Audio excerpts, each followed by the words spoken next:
शङ्करांश भूम शङ्करार्यपीठसद्गुरून् शुद्धसत्त्वभासुरान् सुवर्त्मनीतभूसुरान् सर्वभूतसौख्यदान् क्षमाकरान् यतीश्वरान्। श्री गुरुभ्यो नमः। स्वरूप निरूपणम 3 श्लोक तक हो गया है। अभी उसके आगे का ग्रंथ पढ़ेंगे। श्रोत्र त्वक् चक्षुर्जिह्वा घ्राणम इति पंचबुद्धि इंद्रियाणि। इसके पूर्व में हमारे स्थूल शरीर का वर्णन हो चुका है। स्थूल शरीर उसको कहते हैं जो शरीर सब लोगों को दिखता है। हम भी देखते हैं, दूसरा भी देखता है इस शरीर को, तो ये स्थूल, इसीलिए इसको स्थूल शरीर कहते हैं। और इस स्थूल शरीर के अंदर एक सूक्ष्म शरीर होता है। सूक्ष्म शरीर कभी दिखाई नहीं देता है। हाँ, वो एक अतीन्द्रिय वस्तु है। उसमें प्रायः ऐसा कहते हैं 17 वस्तुओं को मिला करके हम सूक्ष्म शरीर ऐसा व्यवहार करते हैं। वो भी एक संघात है।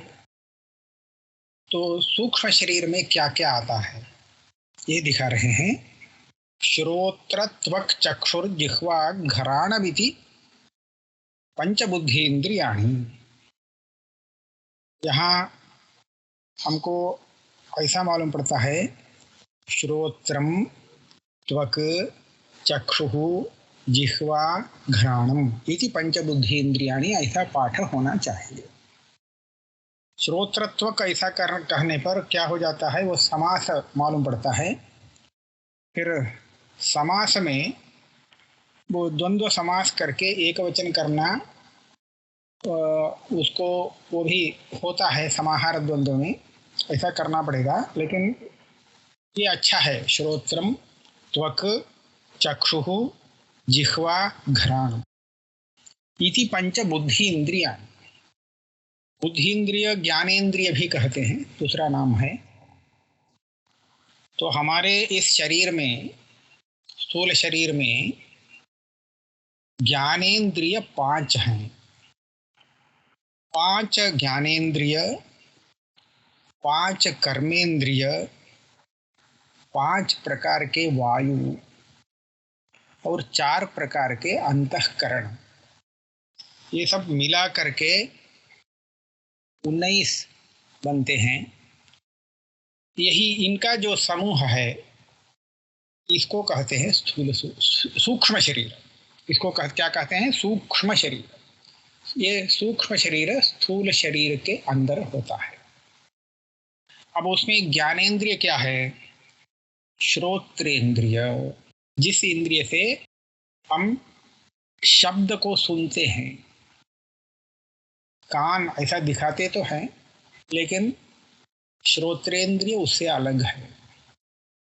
श्रोत्रेंद्रिय का स्थान होता है अपने स्थूल शरीर में ये दोनों काम।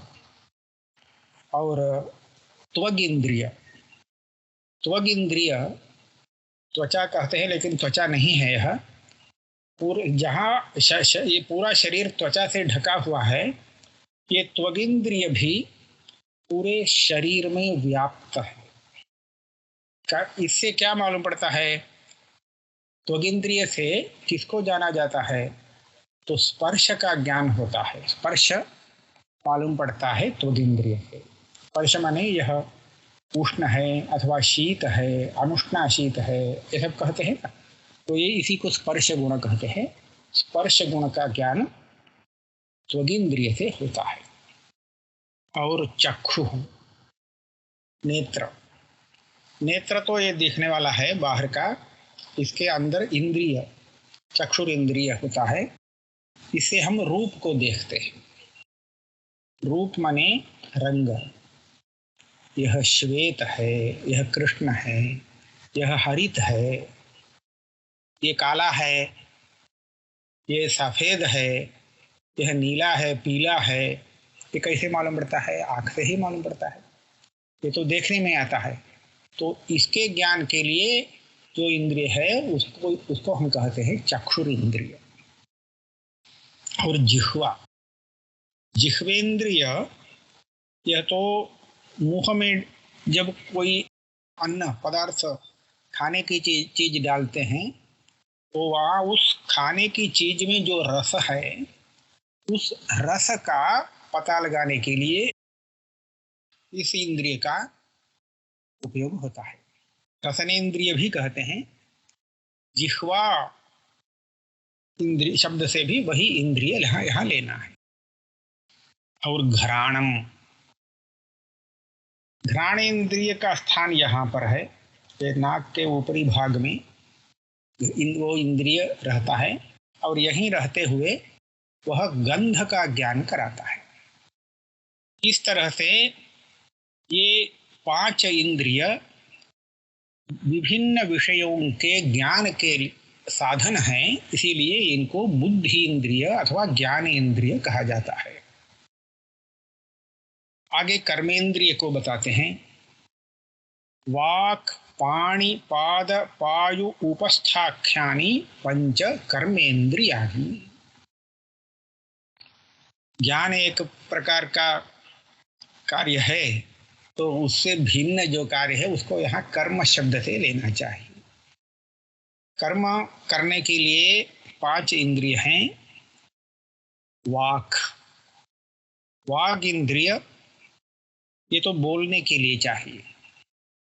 वाग इंद्रिय जो है उसी के कारण हम बोलते हैं। वाग इंद्रिय जिसको काम नहीं करता है तो वह मूक होता है, तो वह बोल नहीं सकेगा। यह कर्मेंद्रिय है, बोलना एक काम है, कर्म, तो उसका साधनीभूत इंद्रिय है वाग इंद्रिय। पाणी इंद्रिय, हाथ में यह इंद्रिय बैठा है, दोनों हाथों में, और हाथ से हम जो भी काम करते हैं उसका साधन बनता है यह इंद्रिय। उस काम के लिए यह साधन है, यह भी एक कर्मेंद्रिय है। और उसी तरह पाद, हमारे पैरों में एक इंद्रिय है जिसको पादेंद्रिय कहा गया है। यह चलने के लिए इस इंद्रिय का उपयोग हम करते हैं। पैरों से हम चलते हैं तो उसका, इस इंद्रिय का वहां पर काम है। और पायु और उपस्थ, पायु इंद्रिय वह होता है जो हम हमारे उदर में स्थित मल को बाहर निकालता है, उस समय इस इंद्रिय का उपयोग होता है। और उपस्थ इंद्रिय, यह जननेन्द्रिय का काम करता है, इसी को हम जननेन्द्रिय भी कहते हैं। उपस्थ, ये 5 कर्मेंद्रियाणि, पंच कर्मेंद्रियाणि। ये सब इंद्रिय देखने वाले नहीं हैं, सब अतीन्द्रिय वस्तु है। उसके बाद प्राण अपान व्यान उदान समाना इति पंचवायवः। 5 प्रकार के वायु हमारे शरीर में, स्थूल शरीर में काम करते हैं। उसमें प्राण, अपान, व्यान, उदान, समान, इनका भी अलग अलग से काम है। प्राण क्या करता है? प्राणवायु कहते हैं ना, तो हम प्रतिक्षण ये काम करते हैं, अपने नासिका, नाक अथवा मुंह द्वार से वायु को बाहर निकालते हैं और अंदर खींचते हैं, जिसको हम श्वास उच्छ्वास प्रक्रिया ऐसा कहते हैं। ये जो श्वास उच्छ्वास प्रक्रिया है, मतलब बाह्य वायु को अंदर खींचना, सांस लेना, अंदर खींचना फिर बाहर छोड़ना, ये दोनों काम प्राण वायु का काम है। और अपान, ये दूसरा वायु है। यह वायु अपने शरीर में क्या काम करता है, तो शरीर में अंदर गया हुआ जो भाग है, भोजन का भाग, जिसका शरीर में उपयोग नहीं है, बाहर निकालना पड़ता है, तो उसको निकालने में इसका उपयोग होता है, अपान वायु का। इस अपान वायु के का कार्य से ही हमारा मल बाहर निकलता है। और व्यान व्यान वायु हमारे संपूर्ण शरीर में व्याप्त है। और व्यान वायु का एक उपयोग उस समय होता है जब हम बलपूर्वक कोई काम करते हैं, तो वो बल देता है यही व्यान वायु। ऐसा छांदोग्य उपनिषद में उल्लेख है। प्राणन अनपानन, जब बलपूर्वक करने का जो काम है उसको करते हैं, तो हम श्वास और उच्छ्वास को भी रोक लेते हैं। दृढ़ता से उस काम को करना पड़ता है, तो उस समय व्यान वायु जो है ये काम करता है। और उदान वायु है। उदान वायु का स्वभाव है ऊर्ध्व गति, ऊपर ले जाना। तो कब उसका काम आता है, इस शरीर में जो जीव है, इस जीव को जब अंतिम अवस्था में बाहर निकलना पड़ता है, तो इसको बाहर निकालने के समय में उदान वायु का उपयोग होता है।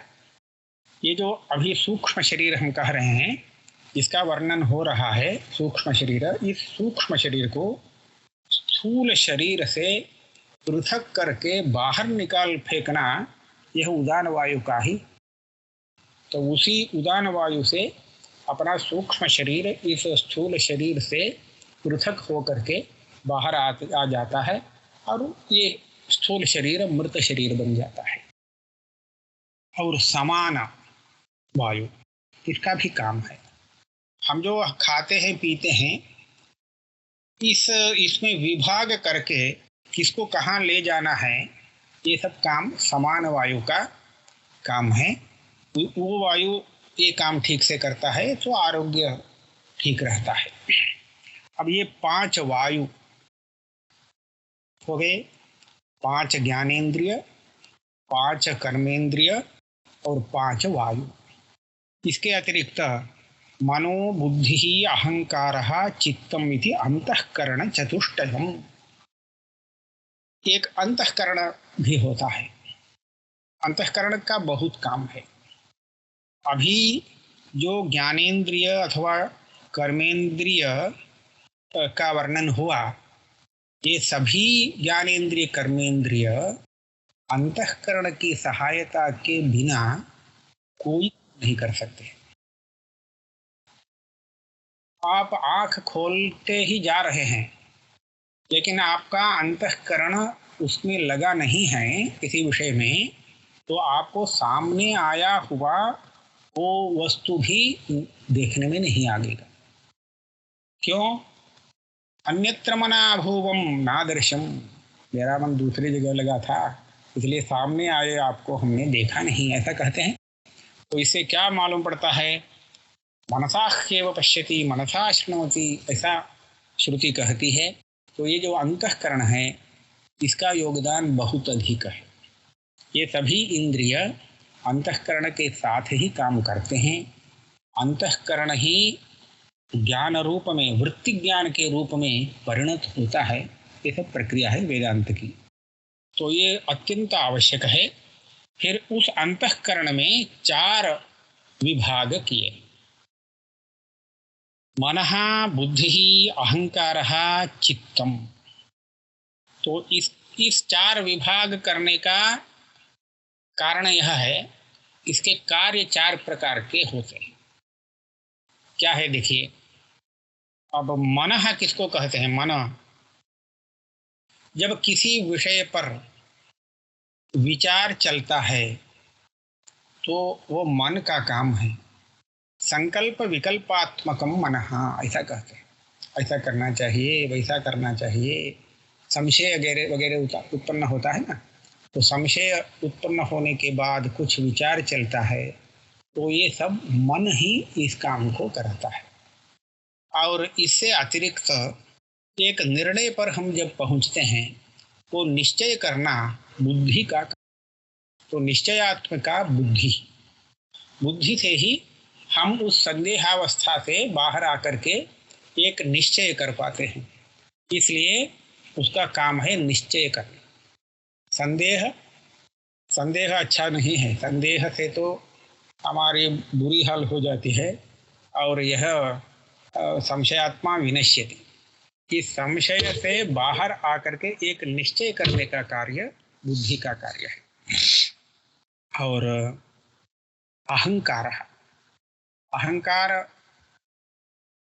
अहंकार शब्द तो एक गर्व अर्थ में भी प्रयोग होता है। फिर गर्व भी अंतःकरण का ही एक धर्म है। हम अपने में कुछ श्रेष्ठता का अनुभव करते हैं, मानते हैं, गलत भी हो सकता है, लेकिन जो एक गर्व होता है, अभिमान अपने में, स्वयं में, यह भी अंतःकरण का धर्म है, यह आत्मा का धर्म नहीं है। तो इस तरह का कार्य करने से अंतःकरण अहम बन जाता है। हम अहम अहम मैं ऐसा कहते हैं ना, तो वही अहंकार है। और इसके बाद चित्तम ये उसका काम है जो पहले ज्ञात हुआ विषय, अनुभूत विषय, उसको स्मरण में लाना, ये चित्त का काम है।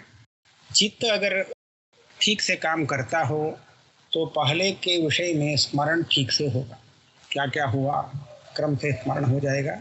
चित्त अगर काम करता हो, चित्त काम नहीं करता है तो सब भूल जाते हैं, कुछ भी नहीं, सब स्मरण आता है। तो इस तरह अंतःकरण चतुष्टयम, 4 अंतःकरण हैं। इत्येतत् सूक्ष्म शरीरम लिंगमिति उच्यते। ये जो इतने हैं, 5 ज्ञानेन्द्रिय, 5 कर्मेंद्रिय, 5 वायु, 4 अंतःकरण, ये सब मिल करके सूक्ष्म शरीर, एक सूक्ष्म शरीर होता है। और इस सूक्ष्म शरीर को लिंगम ऐसा भी कहते हैं, लिंग शरीर ऐसा भी कहते हैं। तदुभय शरीर अंतर्गतः विज्ञानात्मा यावत् सर्व वेद शाखोपनिषत्सु तत्वभूतं परमात्मानं न जानाति तावत् संसरति। अभी जो स्थूल शरीर और सूक्ष्म शरीर का वर्णन हुआ, ये दोनों शरीर किसके हैं, किससे संबंधित हैं? तो निश्चित रूप से जीवात्मा से संबंधित है। जब तक जीवात्मा इन 2 प्रकार के शरीरों से संबंधित होता है और जब तक उसको परमात्मा का वास्तविक स्वरूप पता नहीं रहता, तब तक यह जीवात्मा संसारी बना रहता है। तदुभय शरीर अंतर्गतो विज्ञान, लेकिन 2 शरीरों से युक्त होने के बाद भी उस आत्मा का स्वरूप तो चैतन्य ही है, चैतन्यात्मक, ज्ञानात्मक ही है। इसीलिए कहा विज्ञानात्मा। अब दूसरे वस्तु से संपर्क होने के बाद भी चैतन्य ही होता है। तो इस तरह आत्मा ही है। हाँ, दूसरे शरीर, सूक्ष्म स्थूल शरीरों से उसका संपर्क हुआ, संबंध हुआ, तो इसलिए दूसरे प्रकार से वह दिखता है, देखने में आता है, व्यवहार में आता है, लेकिन है तो वह चैतन्य स्वरूप। इसीलिए विज्ञान आत्मा ऐसा कहा। अब ये जो उसको परमात्मा तत्व का ज्ञान वो कैसे होगा, तो इस तत्व का प्रतिपादन उपनिषद में है। यावत्, जब तक सर्व वेद शाखोपनिषत्सु तत्वभूतम परमात्मानं न जानाति। किसी भी शाखा का उपनिषद ले लीजिए, ये उपनिषद किस विषय का प्रतिपादन करता है? तत्व का। तत्व माने क्या होता है? वह पारमार्थिक स्वरूप, वही परमात्मा स्वरूप। तो परमात्मा क्या चीज है, इसी का प्रतिपादन उपनिषदों में होता है। तो ये परमात्मा ही जीव का वास्तविक स्वरूप है, ये अद्वैत सिद्धांत है। अभी जो दिख रहा है संसारी के रूप में जीव, ये तो इसका आरोपित रूप है, ये वास्तव नहीं है। ये तो भ्रम भ्रम सिद्ध रूप है और इसको वास्तव नहीं समझना चाहिए। इसका वास्तविक स्वरूप तो परमात्मा का जो स्वरूप वही स्वरूप है।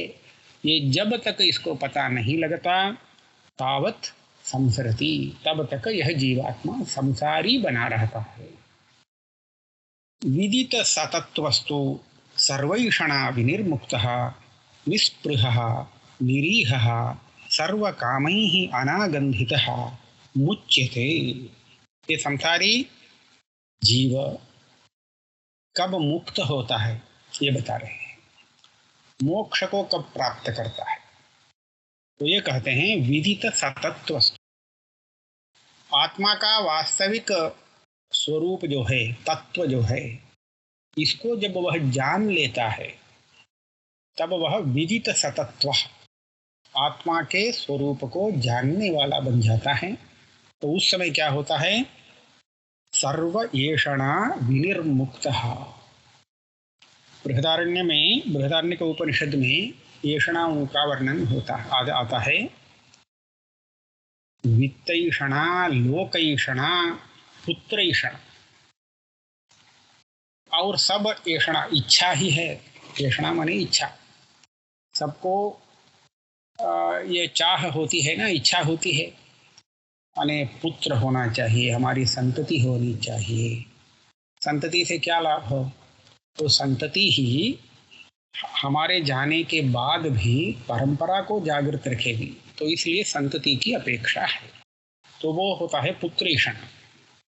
और लोकैषणा, लोकैषणा यह लोक में भी अच्छी तरह से जीवन बिताना है, अग्रिम जन्म में भी बहुत अच्छा सुख पाना है, ऐसी जो इच्छा है उसको हम लोकैषणा कहेंगे। वित्तैषणा, धन की इच्छा, धन की तो इच्छा प्रसिद्ध है, सब लोग धन कमाने की इच्छा रखते हैं, तो उसका उपयोग करना चाहते हैं, तो ये धन, ये वित्तैषणा है। और इस तरह ये जो ऐषणाएं हैं, इन ऐषणाओं से जो अलग है, दूर है, वह त्यक्त सर्वैषणा विनिर्मुक्त है। प्रायः सन्यासी जो है उसको इन ऐषणाओं से निर्मुक्त, विमुक्त माना जाता है। बृहदारण्य के उपनिषद में तो ऐसा ही वर्णन आता है, जो इन ऐषणाओं से मुक्त है, जिसको पुत्रैषणा नहीं है, धन की अपेक्षा नहीं है, किसी लोक की भी अपेक्षा नहीं रहती, वह है सन्यासी। ऐषणात्रय विनिर्मुक्तः, यही कहते हैं सर्व ऐषणा विनिर्मुक्तः। और निस्पृहः, इसीलिए उसका स्वरूप इच्छा रहित है, कहीं भी इसकी स्पृहा नहीं है। स्पृहा माने इच्छा, विशेष रूप से जो इच्छा होती है, राग, इसको कहते हैं स्पृहा। ये तो वैराग्य संपन्न है, इसलिए निस्पृहः। और निरीहः, निरीहः, इहा ये भी एक प्रकार का कार्य है, कामना का कार्य है। कामना जब प्रवृत्ति पर्यंत आती है, पहले तो इच्छा होती है, हाँ ये अच्छा है, ये चीज़ अच्छी है, इसको प्राप्त करना चाहिए, ये इच्छा होती है। तो प्राप्त करने के लिए क्या करना चाहिए, तो ऐसा ये उपाय है, इस उपाय से उसको प्राप्त करते हैं, इसको हम जान लेते हैं। उसके बाद उस उपाय का आलम्बन करते हैं ना, जब उस उपाय का अनुष्ठान करते हैं तो तब उसको ईहा ऐसा कहते हैं। तो ये निरीह, ये जो विदित सतत्व है, जिसको आत्म तत्व का ज्ञान हो गया है, वो ज्ञानी किसी भी विषय के लिए प्रयत्न नहीं करता है, क्योंकि उसको कोई इच्छा नहीं है। प्रयत्न करके उसको प्राप्तव्य कुछ भी विषय नहीं है। तो इसीलिए निरीह, सर्व कामैः अनागंधितः। सर्व काम, काम शब्द से आप इच्छा का जो विषय है उसको भी ले सकते हैं। अनेक जगह काम शब्द कामना विषय इस अर्थ में भी प्रयुक्त होता है। किसी भी कामना विषय से यह अनागंधितः, असंबद्ध, कोई भी कामना विषय इसके साथ नहीं है, तो कोई कामना ही नहीं है, तो इसलिए कामना विषय के साथ इसका कोई संबंध नहीं है। और इस तरह का जो तत्वज्ञानी है, विदित सतत्वः सह मुच्यते, वह संसारी नहीं है, वह तो मुक्त होता है। पौर्वापर्येण वेदांताः यद् वदन्ति परं पदं तदहं ब्रह्म निर्भेदं सत्यादिपदलक्षणम्।